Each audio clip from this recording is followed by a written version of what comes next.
analizar la conectividad entre la cordillera de los Andes, la Amazonía y el Océano Atlántico.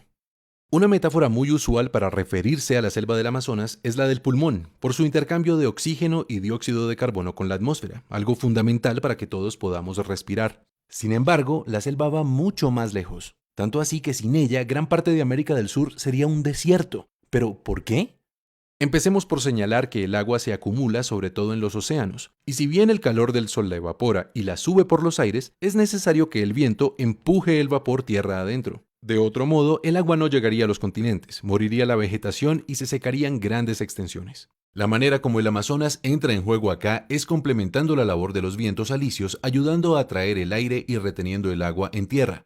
Esta es una hipótesis fascinante. Según ella, los bosques son también responsables de los vientos porque la transpiración de los árboles genera un vapor que cuando se enfría se condensa. La condensación disminuye la presión del aire y entonces se crean vacíos que succionan aire de los océanos hacia el continente. Este proceso, realizado a la escala de 600.000 millones de árboles que hay en el Amazonas, produce fuertes vientos de aire húmedo, casi como ríos voladores provenientes del Atlántico. Y así se generan las nubes y la lluvia que hidrata el continente. Ahora, dentro del continente aparecen los Andes. Ellos reciben el agua que traen los vientos, ayudan a retenerla con su vegetación y la distribuyen por toda la tierra con los ríos. Y los ríos llevan el agua de vuelta al océano Atlántico para que el proceso se repita.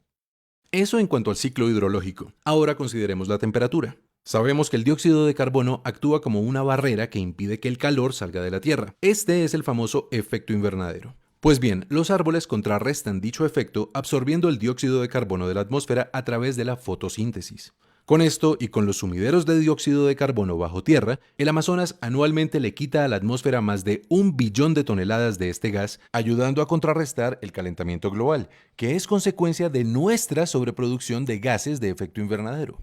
Por otro lado, el Amazonas también regula la temperatura creando nubes, pues las nubes, especialmente las que son bien blancas, reflejan la luz del sol, y así impiden que llegue hasta el suelo y nos caliente en exceso. El bosque frondoso del Amazonas guarda bajo sus raíces grandes cantidades de agua, y entonces, a través de la evaporación y la transpiración de las plantas, genera 7 veces más vapor que el océano, es decir, muchas más nubes que reflejan más luz solar.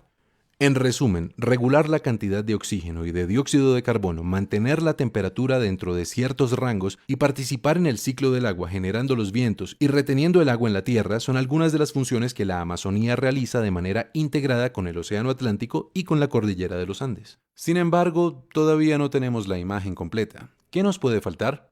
Nada más y nada menos que la vida animal. Todos hemos oído, por ejemplo, de la importancia de las aves para diseminar las semillas de los árboles, pero cada animal, cada planta, cada insecto, también los hongos y los minerales, todos realmente cumplen un papel importante en los procesos físicos, químicos y biológicos de la Tierra. Porque pensando desde una perspectiva más amplia, la Tierra es un solo sistema, un organismo que se regula a sí mismo. Cada entidad que la habita es entonces una parte del engranaje completo, del gran organismo planetario, y por eso de la participación de cada uno depende la resiliencia del todo.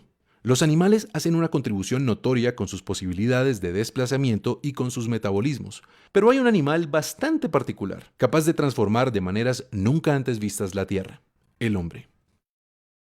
El mundo está poblado por distintas culturas con prácticas y creencias diversas. Los indígenas del Amazonas y también el hombre occidental son grupos humanos que, como todos, hacen parte del gran organismo planetario. Pero las prácticas y las creencias de estos dos grupos suponen relaciones muy distintas entre ellos y el resto de la naturaleza. ¿Cuáles han sido sus relaciones con el Amazonas? Empecemos por los pueblos indígenas. Si bien hay más de 400 culturas diferentes habitando la selva, lo cierto es que a todas ellas les es común una forma de relacionarse con la naturaleza. En su pensamiento y sus prácticas, ellos se fusionan con el aire, con el agua, la vegetación y los animales. Reconocen pues que sus cuerpos, su vida misma es interdependiente con la selva, y de esta manera se comportan como sus aliados. Son miles de años de relación entre el Amazonas y los pueblos indígenas en los que la vida ha sido perfectamente sostenible con toda su diversidad. Y sería un error suponer que lo logran porque no transforman la naturaleza. Hay evidencia de que una 10ª parte de la tierra alta del Amazonas fue suelo fértil creado por ellos para ser aprovechado. Se sabe también que han afectado la selección de especies por su utilidad en la alimentación y los rituales. Y en todo caso llegaron a ser millones de personas habitando el bosque. ¿Cómo han logrado ese equilibrio? Con conocimiento. En la educación indígena se prepara al individuo para vivir en armonía con el entorno natural y social en que nace. Ellos se transmiten el respeto por los espíritus guardianes del universo, que los llevan a hacer un uso responsable de los recursos y a entender que el consumo afecta el flujo y la distribución de la energía en el sistema global. De forma que sus prácticas son coherentes con estas ideas y buscan mantener el balance que afectan con sus acciones. Así, por ejemplo, los indígenas del Amazonas solían cambiar la ubicación de sus asentamientos cada 20 años, con el propósito de permitir que la naturaleza se regenerara. ¿Y los occidentales? Bueno, su relación ha sido distinta. En lugar de sentirse como un ser integrado dentro de la totalidad, los occidentales se han concebido de manera separada. En su proceso de construcción cultural suelen crear una dicotomía particular entre naturaleza y sociedad. A la naturaleza acuden insistentemente en busca de la materia que les permite crear y sostener el espacio que construyeron para sí, la ciudad.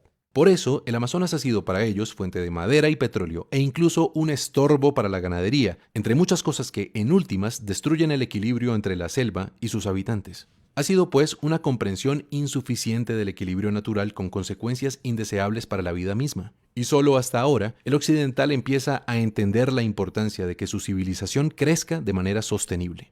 Precisamente por eso es que hemos empezado una gran discusión ecológica global. Hoy queremos decir que un paso muy importante en dirección de la sostenibilidad es garantizar la preservación del Amazonas y su conectividad con la cordillera de los Andes y el Océano Atlántico, porque resulta que todas las funciones ecológicas que realiza este ecosistema no las hace solo como una suma de árboles y ríos, de ninguna manera. El Amazonas, el océano y la cordillera deben ser un continuo ecológico a través del cual fluya la energía y la información. Es decir, que fluyan los ríos terrestres y aéreos, el oxígeno, el dióxido de carbono y otros elementos, la roca sedimentaria y también la información genética y las prácticas culturales, para que todo esto en conjunto garantice la diversidad que da mayor resiliencia al sistema entero.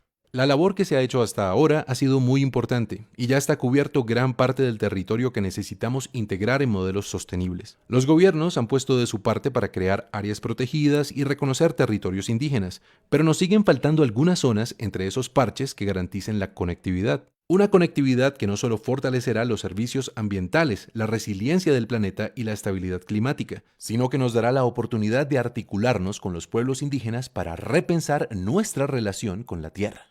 ¿Cuál es la mejor manera de relacionarnos con ella? ¿En qué consiste nuestra riqueza? ¿De qué depende nuestro futuro?